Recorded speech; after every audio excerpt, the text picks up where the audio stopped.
viemos no decorrer dos domingos expondo o livro de Romanos. Romanos é o Everest da Bíblia. É o pico mais alto da revelação das Sagradas Escrituras.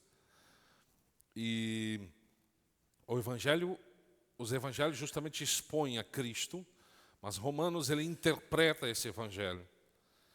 E hoje nós vamos fazer leitura de 2 versículos, Romanos capítulo 3, o versículo 9 até o 11. Essa é uma das fundamentações teológicas que nós cremos, por exemplo, na questão da doutrina da fé reformada, que é a depravação do homem. Nunca entenderemos perfeitamente o Evangelho se nós não entendermos quem é o homem. Diz a palavra do Senhor: e então, somos melhores? De maneira nenhuma, pois já demonstramos que tanto judeus como gregos estão debaixo do pecado, como está escrito: não há um justo sequer, nenhum sequer. Não há ninguém que entenda, não há ninguém que busque a Deus. A primeira parte do livro de Romanos, justamente Paulo estava tentando explicar para os judeus de que eles não eram melhores do que ninguém. Se você analisar o contexto dessa passagem, os judeus eles têm uma vantagem, vamos assim dizer, porque eles são o povo da aliança. Até aquele momento, nós podemos ver que, por causa da aliança que eles tinham com Deus, mas eles não aproveitaram essa aliança. Eles quebraram a aliança com Deus. Eles pecaram mais do que os gentios que nem tinham esse privilégio.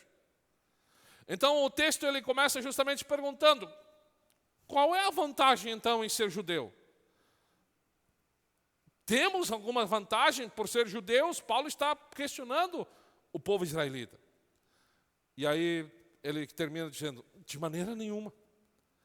Dentro do contexto cristão, nós precisamos entender que existem apenas duas separações. Não existem judeus e gentios. Existem aqueles que estão debaixo do pecado e aqueles que estão debaixo da graça. E ponto final. Ninguém é melhor que o outro, porque todos nós estamos debaixo do mesmo véu, debaixo de uma mesma condenação. Como diz a palavra do Senhor: todos pecaram, destituídos estão da glória de Deus. Então quer dizer, todos estão debaixo do pecado. Como consequência, todos os seres humanos, nascidos, eles estão debaixo dessa mesma condenação. Quando alguém é salvo pela fé em Cristo, ele passa para uma nova condenação. De estar debaixo do pecado, ele passa então através de Cristo para debaixo da graça. Então, ele é salvo. Romanos 6,14 vai dizer assim: pois o pecado não terá domínio sobre vós, porque não estáis mais debaixo da lei, mas debaixo da graça. Então, precisamos entender que a Bíblia, ela não faz essa separação, como o homem ou a religião faz. Homem, mulher, rico ou pobre, preto ou branco, não existe. A Bíblia ela não vai reconhecer raças humanas ou divisões semelhantes. A Bíblia só vai dizer que todos descendem de Adão. O sangue de Adão corre em toda a veia de toda a humanidade. Então, a única distinção que a Bíblia vai fazer isso, grave isso na tua mente: debaixo do pecado, debaixo da graça. Somente diante dessa pequena introdução, aonde você está? Debaixo do pecado ou debaixo da graça? Vamos lá, vamos expor nesta manhã esses breves versículos. E eu quero que você entenda nesta manhã o que Deus quer falar ao nosso coração. Antes de Paulo fazer essa introdução, de falar às pessoas que estão debaixo da graça, ele precisa agora, claro, com o auxílio do Espírito Santo, descrever com uma certa precisão quem são aqueles que estão debaixo do pecado. E em 10 versículos, ele apresenta mais ou menos, ou bem precisamente, não é mais ou menos, bem precisamente, quem são essas pessoas, como é que elas se caracterizam, essas pessoas que estão debaixo do pecado, né? Ele não usa os parâmetros humanos, como hoje a sociedade usa, a psicologia usa, para descrever o homem, mas ele usa a Bíblia, ele usa a inspiração de Deus. Paulo não mostra o homem idealizado pelo humanismo, por exemplo, mas sim ele descreve o homem como Deus vê. E essa descrição, ela é terrível, ela é devastadora. Paulo, ele não pinta o homem como um bom homem.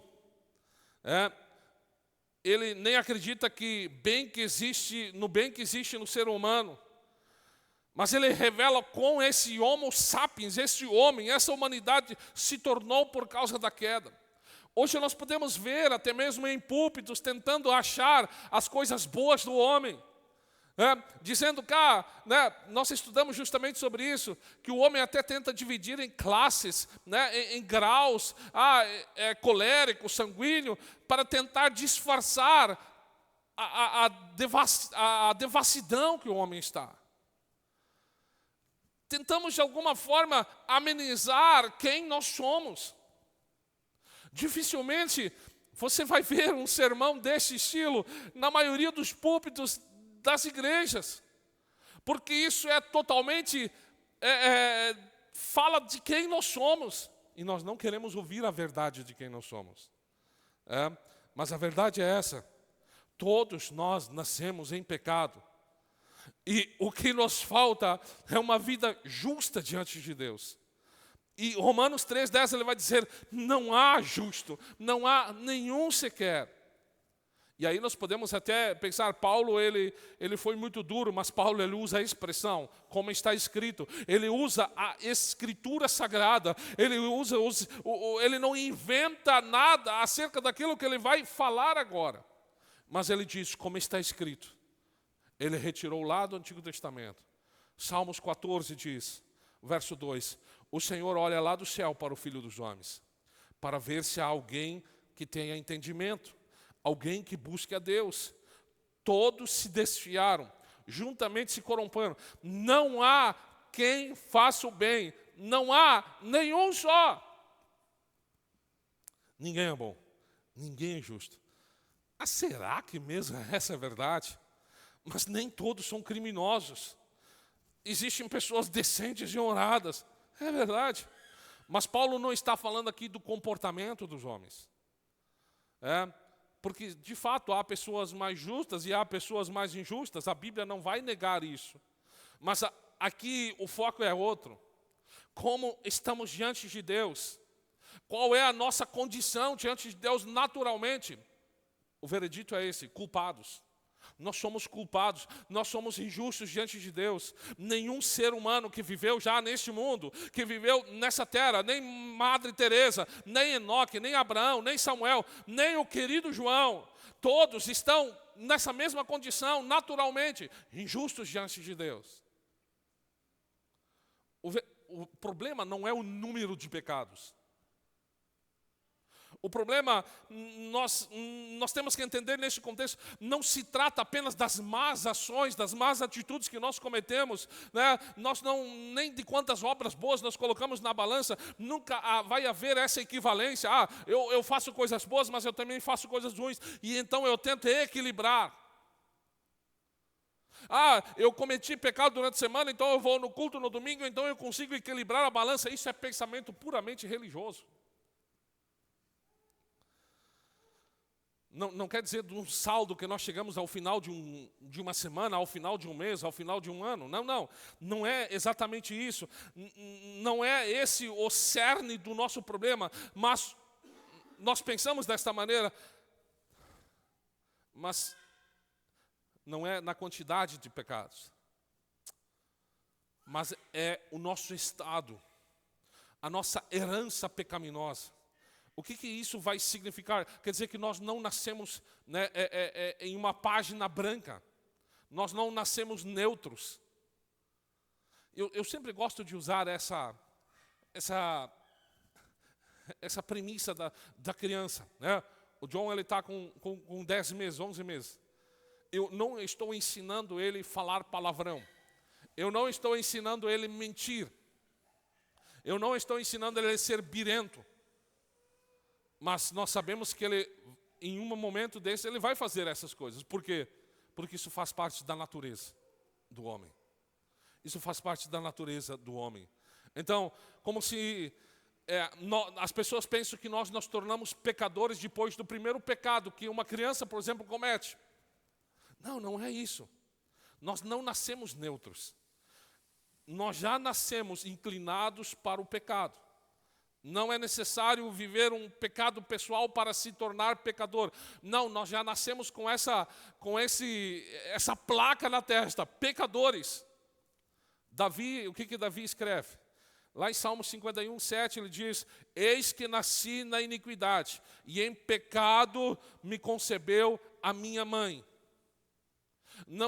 Nós não nos tornamos pecadores pelo ato de pecar, mas nossa condição de sermos herdeiros de Adão nos torna pecadores. Davi, o que Davi está falando aqui? Ele diz: eu nasci pecador. Eu nasci pecador. Então, nós não somos pecadores porque pecamos, como aconteceu, por exemplo, com Adão. Ele cometeu o pecado, então se tornou pecador. Mas nós pecamos porque já somos pecadores por natureza. É apenas a manifestação da nossa natureza.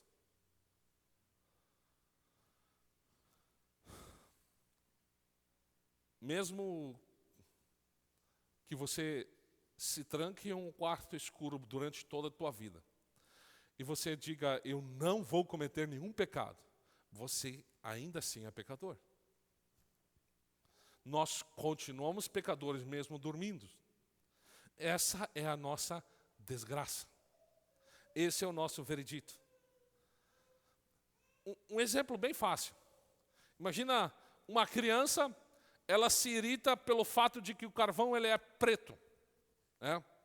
E ela pega aquele carvão e tenta lavar aquele carvão. O que vai acontecer? O carvão não vai ficar limpo. Mas sim, a água vai ficar preta. Por quê? Porque o carvão não está apenas pintado de preto. Ele é preto também por dentro.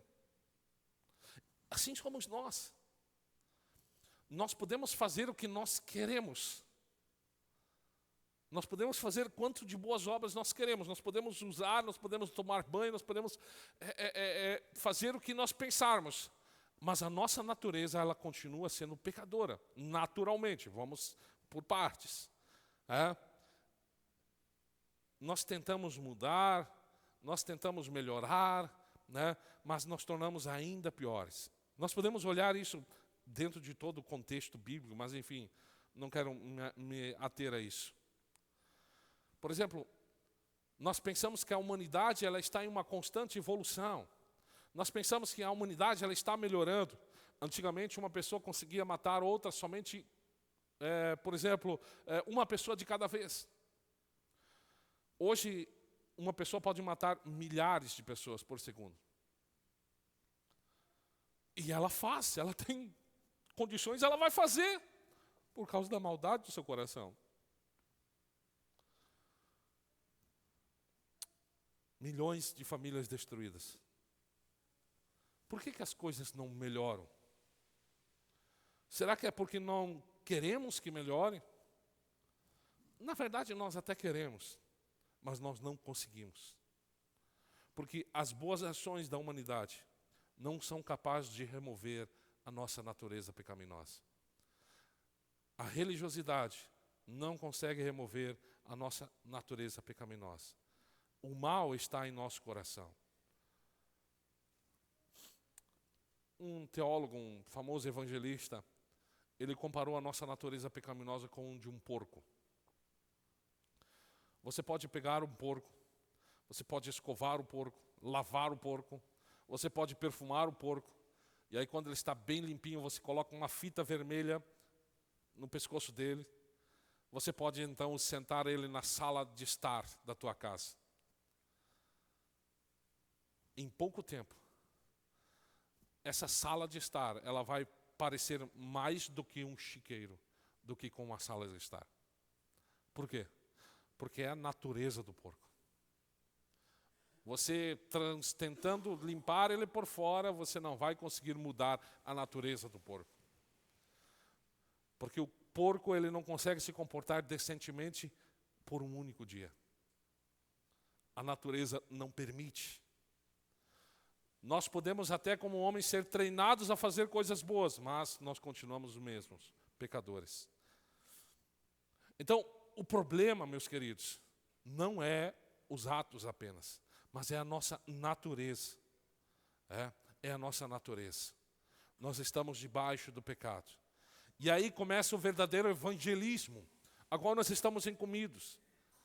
O verdadeiro evangelismo, o verdadeiro pronunciar o evangelho, ele começa aqui. Não começa dizendo Jesus te ama. Não começa dizendo que você é especial. Não, o verdadeiro evangelismo ele começa dizendo que nós somos completamente tomados por um câncer espiritual. Muitos dizem, pastor, eu não sou pecador. Eu nunca bebi demais, eu nunca usei drogas, eu nunca matei ninguém, eu sou uma boa pessoa. Um psicólogo pode concordar com você. Isso pode até aumentar a tua autoestima.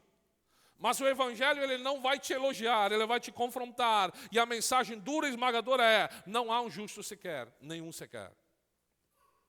Você não é uma exceção, você também é perdido.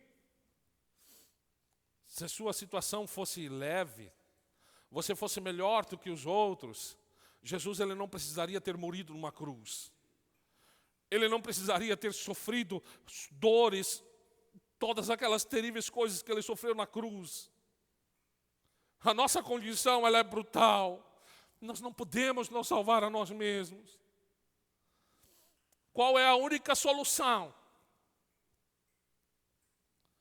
Já que o nosso coração é totalmente mau, e ele é mau desde nossa meninice, a nossa cultura, a nossa civilização não resolve, qual é a nossa solução? Nós precisamos de uma transformação profunda, uma metamorfose, um novo nascimento, uma nova criação. Se isso não acontecer, nós continuamos debaixo do pecado e debaixo do juízo de Deus. O segundo ponto, Paulo vai dizer que não há ninguém que tenha entendimento. Paulo está tentando mostrar a depravação do homem.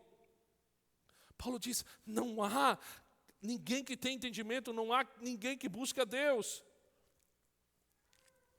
Paulo não está dizendo aqui, por exemplo, que o homem não tenha lógica, que o homem não tenha capacidade intelectual, científica, que o homem não tenha condições, sabedoria para contar, para escrever. Não é isso. O homem, ele é intelectualmente sábio, inteligente. Mas Paulo não está falando aqui de uma inteligência natural, mas de uma compreensão espiritual. Paulo está dizendo que o homem caído não possui capacidade para perceber as coisas de Deus. A Bíblia diz, Efésios 2:1, que o homem está espiritualmente morto em suas transgressões e em seus pecados. Entendemos isso, ok?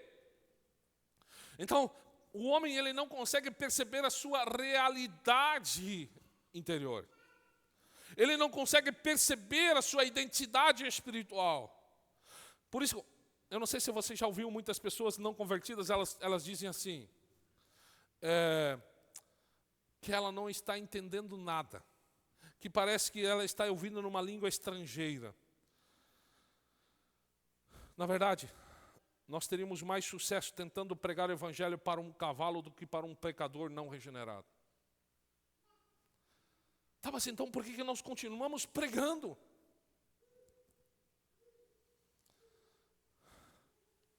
Nós estamos mortos. Mortos. Aí entra... E um tempo atrás eu até fazia isso também. A falsa ideia do livre-arbítrio. Muitas pessoas elas afirmam que elas podem escolher livremente a Deus. Mas como se a pessoa está morta? Como é que uma pessoa que eu acabei de descrever, totalmente caída, uma natureza pecadora, ela vai dizer, eu quero Deus? Paulo diz, não há quem queira, não há um justo sequer, ninguém busca Deus. Somente o Espírito Santo pode vivificar uma pessoa, pode dar uma vida espiritual a uma pessoa, e ela passa então a enxergar com olhos espirituais, e então ela pode dizer, eu quero ser um filho de Deus. Mas até lá, ela está espiritualmente morta, ela por si só, ela não pode fazer isso, ela não entende, ela não tem discernimento. Efésios 4:18, alguns exemplos bíblicos. A Bíblia diz, ela descreve o homem, ele diz, eles têm um entendimento obscurecido, estão separados da vida de Deus, por causa da ignorância que há neles, pela dureza do seu coração. Quer dizer, eles não estão acessíveis à vida que vem de Deus. 1 Coríntios 2:14 diz, o homem natural não aceita as coisas de Deus, pois para eles são loucura, não pode entendê-las porque elas se discernem espiritualmente. Romanos 8:7 vai dizer que a carne, né, a mente da carne, a inimizade contra Deus, ela não se submete à lei de Deus, nem mesmo pode fazê-lo. Observem bem, o homem natural, o homem descendente de Adão, ele não aceita, ele não compreende, ele está afastado da vida de Deus, a sua mente está obscurecida. Então, para quem? Observe bem nisso que eu vou falar.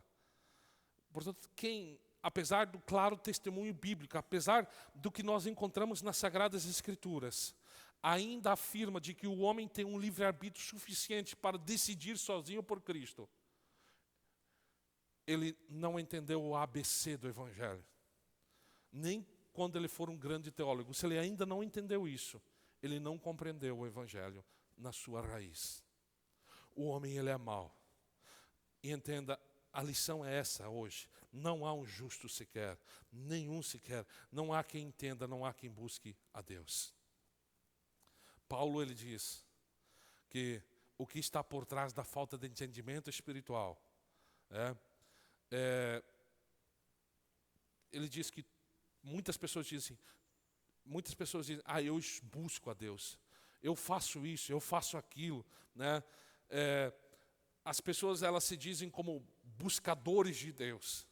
Não, mas eu vou ao Senhor, eu busco de Deus. Mas a Bíblia, ela contradiz diretamente essa inverdade.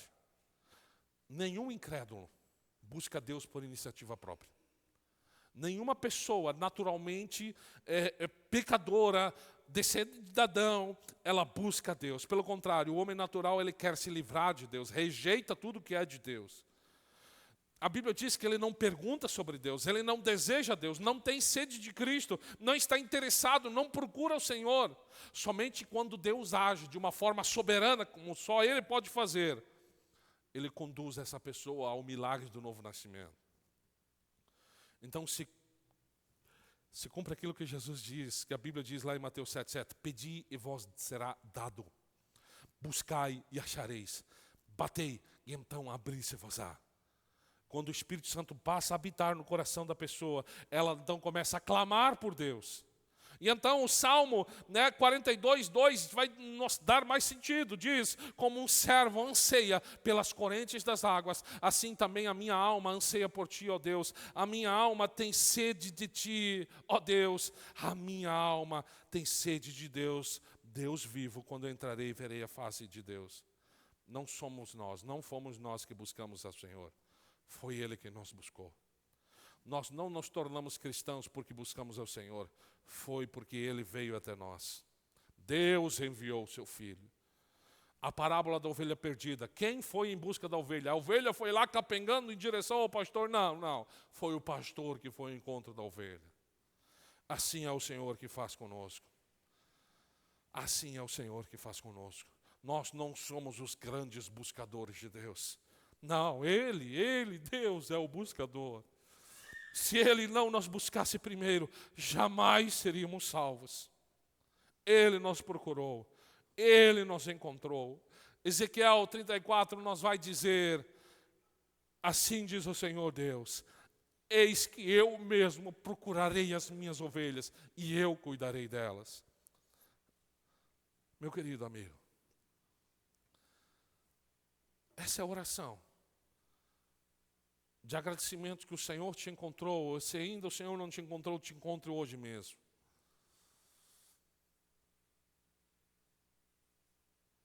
Se Deus não vier ao nosso encontro, nós não temos como ir a Ele. Porque nós naturalmente desejamos as coisas do mundo. O que está acontecendo hoje, aqui nessa igreja, não é coincidência. Você não está aqui por acaso. Você não veio porque estava buscando a Deus. Mas porque Deus, o teu bom pastor, Ele iniciou a missão de buscar você. E Ele te encontrou. E Ele vai cuidar de você. Ele vai cumprir com a sua palavra. Ele vai cuidar das tuas feridas. Ele vai passar óleo nas tuas feridas, como diz a palavra do Senhor. Como um bom pastor cuida das ovelhas, assim Ele fará com você. Você foi alvo da justiça de Deus. O Senhor, Ele encontrará os seus. Quem sabe você diz, eu tenho pessoas da família que não são crentes. O Senhor encontrará. O Senhor abrirá os seus olhos. Então nós podemos dizer, eu e a minha casa serviremos ao Senhor. Eu e a minha casa serviremos ao Senhor. Entenda uma coisa. Aquilo que as pessoas chamam hoje de busca de Deus, não passa muitas vezes de uma procura por uma religiosidade, uma espiritualidade mística, uma meditação interior ou experiências emocionais. Mas isso não é uma busca sincera pelo Deus que nós temos na Bíblia, por seu Filho Jesus. Se você teve vontade nesta manhã ao acordar de estar na casa do Senhor, entenda que isso foi uma obra de Deus, de você estar aqui. Não importa as tuas experiências passadas. Muitos de nós aqui já tivemos muito acesso, muito encontro, quem sabe, com religiosidade. Mas o que Deus quer nos dar é uma experiência real e viva conosco. Ele quer nos fazer viver a sua palavra, a sua verdade, e termos comunhão com Ele. É o que nós desejamos.